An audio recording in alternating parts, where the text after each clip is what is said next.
Hello everyone, Happy New Year. I am Billy Telford and I will be presenting the case study of a Monet Moron and a critique of the media reporting of this case. So what's it all about?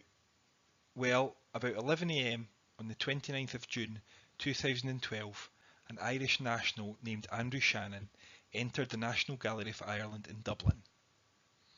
Shannon casually browsed several artworks before approaching Argenteuil Basin with a single sailboat by Claude Monet.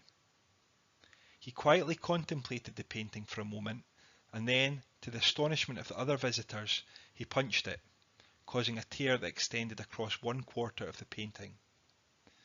He thereafter collapsed to the floor and informed staff he had fallen into the painting after suffering a dizzy spell. Shannon was thereafter conveyed to hospital, but discharged later that day when he was interviewed by police and subsequently charged for vandalising the painting. In December 2013, the case went to trial and Shannon pled not guilty to vandalism. His defence argued he had collapsed and unintentionally fallen into the painting due to a heart condition. The defence lawyer qualified this by stating that shortly after the incident, Shannon had undergone a quadruple heart bypass. Subsequently, the case was discharged after the jury failed to reach a verdict. However, in December 2014, the case was recalled and heard at Dublin Circuit Criminal Court. At this trial, the jury were satisfied that CCTV footage, and there's a CCTV still shown here, and witness testimony proved beyond all reasonable doubt that Shannon had intentionally damaged the painting, and as such they found him guilty of vandalism. Subsequently, Shannon was sentenced to 6 years in prison, the final 15 months of which was suspended on the condition that he does not enter into a public painting gallery or any other institution or building where paintings are publicly displayed. Shannon appealed the conviction, but in July 2016 this appeal was dismissed at the Court of Appeal. Unsurprisingly, given the high-profile nature of the artist and the painting, and the unusual modus operandi of the crime, significant coverage was achieved in the British and Irish media. In this presentation, I shall critique the mainstream media reporting of this crime, which mainly comprises newspapers, both tabloids and broadsheets, in their online formats. In order to provide a thorough and structured media critique, I shall apply a broad selection of these reports to the routine activity theory model. This shall enable us to assess if there is a media agenda towards the painting and the culprit, to what extent the reports are of value to us in ascertaining why or if Shannon targeted this particular painting, what his motivations were, and whether any other party can be held accountable for this crime or failings identified. So let's consider the painting. Argenteuil Basin with a single sailboat is an oil on canvas scene painted by the impressionist Claude Monet in 1874. It measures 55 cm by 65 cm and depicts a boat on the Seine sailing past the historic town of Argenteuil. I apologise to any native speakers for how I've pronounced that. The painting has a long and deep connection to Ireland, as it was purchased by the Irish playwright Edward Martyn in 1899 and bequeathed to the National Gallery of Ireland in 1924, where it has remained to this day. At the time of the crime, the painting was valued at €10 million, or £7.8 million. Now, significantly, the media reports consistently quantify the damage caused by this crime in terms of this monetary value alone. The importance placed on the monetary value is particularly evident when one considers that it is highlighted in a huge number of the headlines, and you'll see that if you have a look at the bibliography section of this presentation. In contrast, there are very few references to the artistic damage caused, and little discussion of the context of such loss, including the history of the painting or the technical aspects of its creation. For example, few of the mainstream media reports make reference to the damage caused to the distinctive broken brushwork, which is a style that is a significant indicator of Impressionism. Immediately before the crime occurred, CCTV footage shows Andrew Shannon viewing Caravaggio's Taking of Christ. Therefore, Shannon had the opportunity to damage other paintings, but none of the media reports offer any explanation as to why Shannon targeted the Monet painting, which has no overtly controversial theme or history.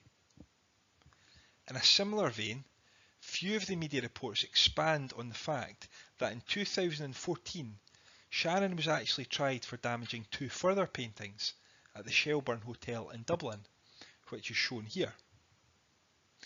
Even fewer of the reports identify these paintings as the Morning Strand and Evening Strand by an artist called Phelim Egham.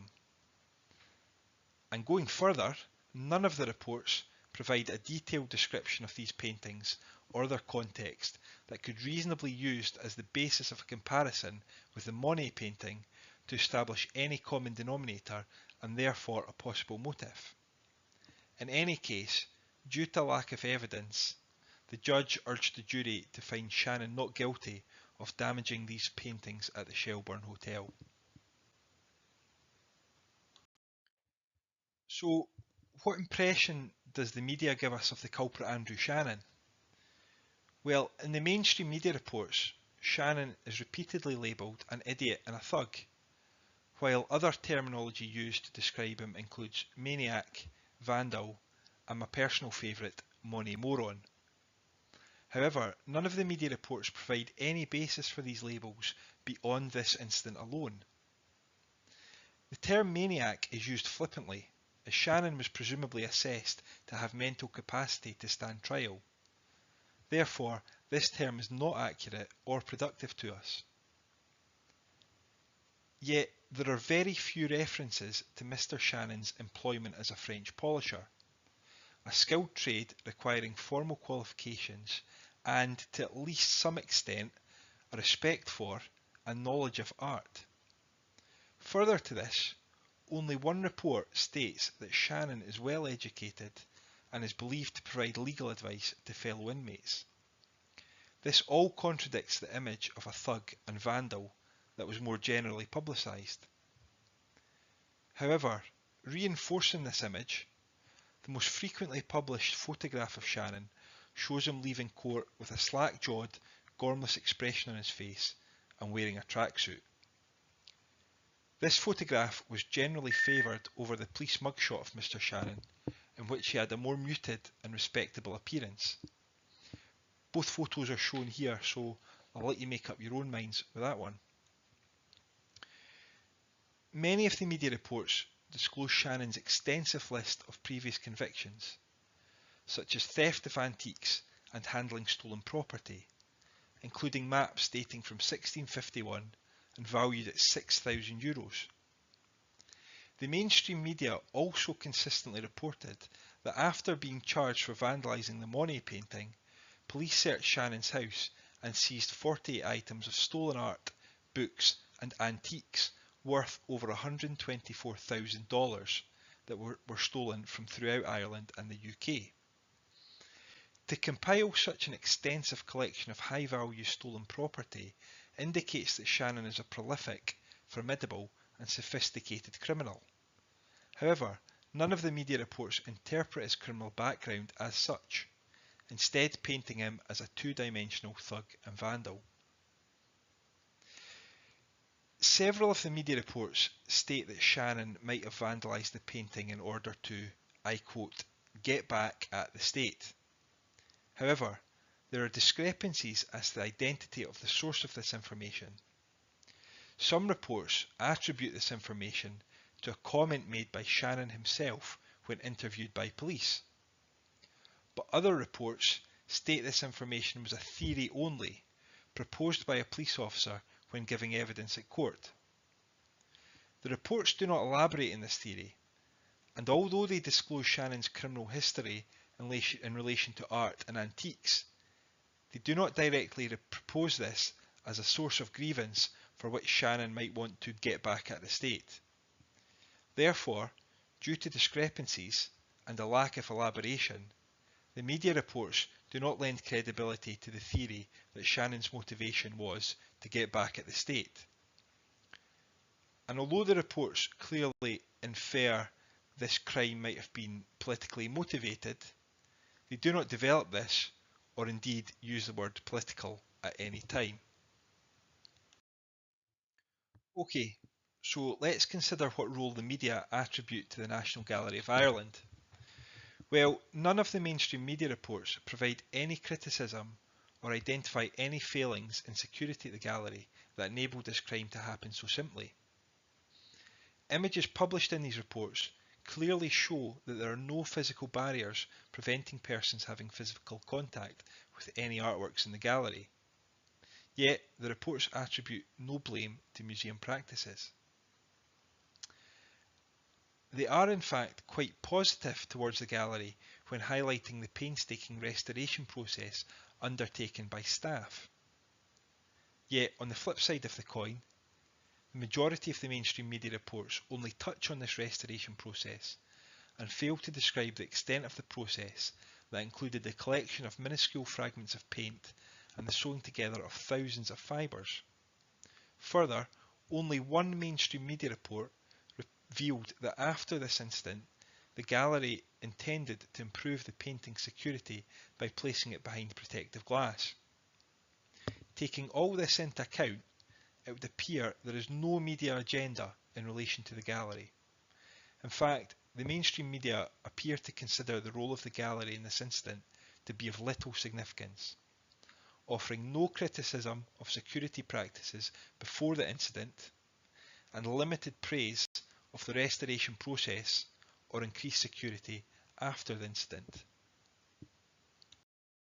So, it can therefore be said that the mainstream media provide little evidence to suggest why this painting was targeted, if indeed it was targeted.